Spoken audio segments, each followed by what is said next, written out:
Radharani makeup লুকটা আমি কিভাবে করেছিলাম চলো সেটাই আজকে স্টেপ বাই স্টেপ তোমাদের সাথে শেয়ার করি।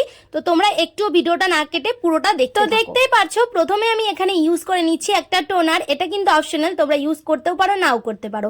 এরপর আমি ইউজ করে নিচ্ছি একটা জেল ময়শ্চারাইজার। যেহেতু এটা গরমকাল আর আমার কিন্তু প্রচন্ড অয়েলি স্কিন, সেই জন্য আমি প্রত্যেক সময়ই জেল ময়শ্চারাইজারই ইউজ করি। ময়শ্চারাইজারটাকে ফেসে অ্যাবজর্ব হওয়ার জন্য কিছু সেকেন্ড টাইম দিয়েছিলাম। তারপর আমি ইউজ করে নিচ্ছি প্রাইমার। এখানে আমি সুইস বিউটির পোর ব্লারিং প্রাইমারটা ইউজ করছি। এটাতে কিন্তু আমাদের ফেসে যে পোর্স গুলো থাকে সেই পোর্স গুলোকে মিনিমাইজ করে, এর ফলে মেকআপটা কিন্তু ফেসে ভালোভাবে বসে। এখানে আমি নিয়ে নিচ্ছি রিকোডের ফাউন্ডেশন আর তার সঙ্গে একটা স্ট্রোব ক্রিম নিয়ে নিয়েছি ডট অ্যান্ড কির। এবার এই দুটোকে আমি ভালোভাবে মিক্স করে নিচ্ছি, তারপর বিউটি ব্লেন্ডারের সাহায্যে ফেসে সুন্দরভাবে ব্লেন্ড করে নিচ্ছি। স্ট্রোব ক্রিমটা ফেসে কি জন্য ব্যবহার করা হয় তোমরা তো জানোই, ফেসটা যাতে গ্লো করে সেই জন্য।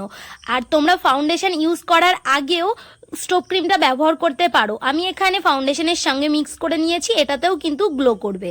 এরপর আমি ইউজ করে নিচ্ছি হাইলাইটিং কনসিলার। ফেসের প্রত্যেকটা হাইলাইটিং এরিয়াগুলোকেই আমি হাইলাইটিং করে নিচ্ছি। আর এরপর আমি বিউটি ব্লেন্ডারের সাহায্যে সুন্দরভাবে ব্লেন্ড করব ড্যাব ড্যাব মোশনে। আর সেম বিউটি ব্লেন্ডার দিয়ে ওই কনসিলারটাকে আমি আইলিডেও একটু ব্লেন্ড করে দেবো। কনসিলার ইউজ করার পর আমি এখানে ইউজ করছি ক্রিম কন্ট্রোল। তোমরা যদি যাও ক্রিম কন্ট্রোলটা কিন্তু হাইলাইটিং কনসিলার ইউজ করার আগেও ব্যবহার করতে পারো, তাহলেই সুবিধা হয়। আমি এখানে পরে করছি কারণ আমি এটা ম্যানেজ করে নিতে পারবো। আমি এখানে প্রত্যেকটা এরিয়াতেই কন্ট্রোল করেছি আর ফোরহেডেও করেছি, যেহেতু ফোরহেডটা একটু ছোট যাতে লাগে দেখতে। আর নোজটাকে একটু শার্প দেখানোর জন্য তো অবশ্যই কন্ট্রোল করতেই হবে। আর প্রত্যেকটা ব্লেন্ড কিন্তু আমাদের খুবই সুন্দর করে করতে হবে যাতে কোনো রকম হার্শ লাইন বোঝা না যায়। হার্শ লাইন বোঝা গেলে কিন্তু খুবই বাজে লাগবে মেকআপটা, সেজন্য খুবই যত্ন সহকারে কিন্তু ব্লেন্ড করতে হবে। আর ড্যাব ড্যাব করে, বেশি ঘষা যাবে না, তবে কিন্তু আমার মেকআপ উঠে চলে আসবে। এরপর ইউজ করে নিচ্ছি ইনসাইড কসমেটিক্সের একটা ক্রিম ব্লাশার। ব্লাশারটাকে আমি খুবই অল্প পরিমাণে লাগাবো, যেহেতু এটাতে বেশ ভালোই কভারেজ দেয়।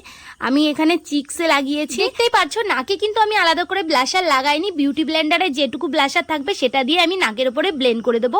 আর এই ব্লাশারটাকেও কিন্তু খুবই সুন্দরভাবে ব্লেন্ড করবে যাতে কোনো রকম ছাপ বোঝা না যায়।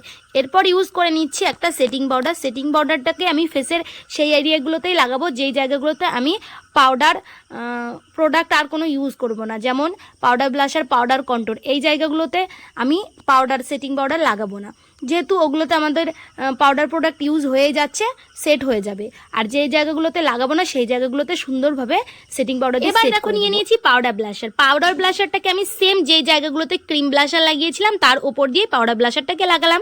আর একই ব্রাশটাকে আমি একটু মুছে নিয়েছি, তারপর পাউডার কন্ট্রোল নিয়ে আবার যেই জায়গাগুলোতে ক্রিম কন্ট্রোল করেছিলাম তার উপর দিয়ে কন্ট্রোল করে দিলাম। বড় ব্রাশ দিয়ে নোজ কন্ট্রোল করতে যদি কারোর অসুবিধা হয় তবে তোমরা কিন্তু অবশ্যই ছোট নোজ কন্ট্রোলিং ব্রাশ ইউজ করতে পারো, এটাতে তোমাদের সুবিধা হবে, কন্ট্রোলটা ছড়িয়ে পড়বে না।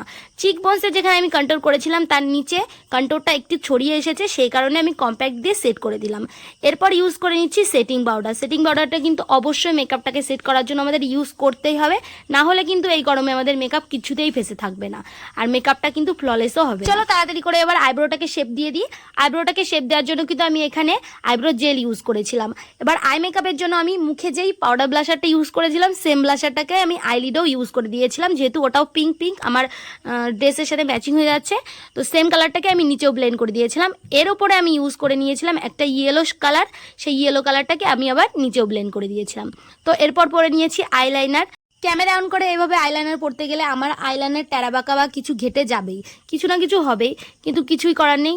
ক্যামেরা অন করে তো আমাকে আইলাইনারটা পড়তেই হবে, একটু না একটু হলেও তোমাদের দেখাতে হবে।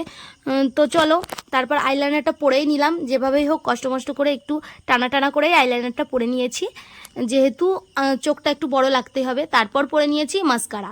মাস্কারাটাকে সুন্দরভাবে ওপরের ল্যাশগুলোতে লাগিয়ে নিয়েছি আর নিচের ল্যাশগুলোতে। এখানে আমি কোনো আইল্যাশ ইউজ করিনি। তারপর পরে নিচ্ছি লিপস্টিক। প্রথমে একটু লিপটাকে আঁকিয়ে নিলাম, তারপর পরে নেবো এরপর লিপস্টিক। ঠোঁটটা না আঁকিয়ে আমি লিপস্টিক কিছুতেই পরতে পারি না, আমার কাছে ভালো লাগে না। আমার লিপস হয়তো অন্যদের ভালো লাগে কিন্তু আমার ভালো লাগে না। তো আমি প্রথমে একটা ডার্ক কালার দিয়ে ঠোঁটটাকে আঁকিয়ে নিই, তার ভেতরে আমি একটা হালকা কালার বা যে কালার হোক সেটা দিয়ে আমি লিপস্টিকটা পরে নিই। এবার সেই ডার্ক কালারটাকে আমি হালকা করে এই ভেতরের কালারগুলোর সঙ্গে একটু করে স্মাচ করে দেব, যাতে কোনো লাইন বোঝা না যায় ওটার।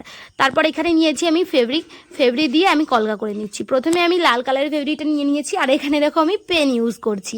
আমার কাছে কলকা করা তুলিও আছে, কিন্তু আমি পেনটা ইউজ করছি, পেনটা দিয়েই ভালো হচ্ছিল। দেখতেই পাচ্ছ লাল ফেব্রিকটাকে আমি মিডিলে দিয়েছি এবং তার চারিপাশ দিয়ে আমি সাদা ফেব্রিকটা দিয়ে ফুল করে নিয়েছি। এবার সেম ভাবে আমি আবার লাল লাল ডট দিয়ে দিয়েছি, তার চারিপাশ দিয়ে আমি সাদা কালারের ডট ডট দিয়ে দিলাম। তো প্রত্যেকটাতে আমি সেম একইভাবে ডট ডট দিয়ে এই কলকাটা করে নিয়েছি।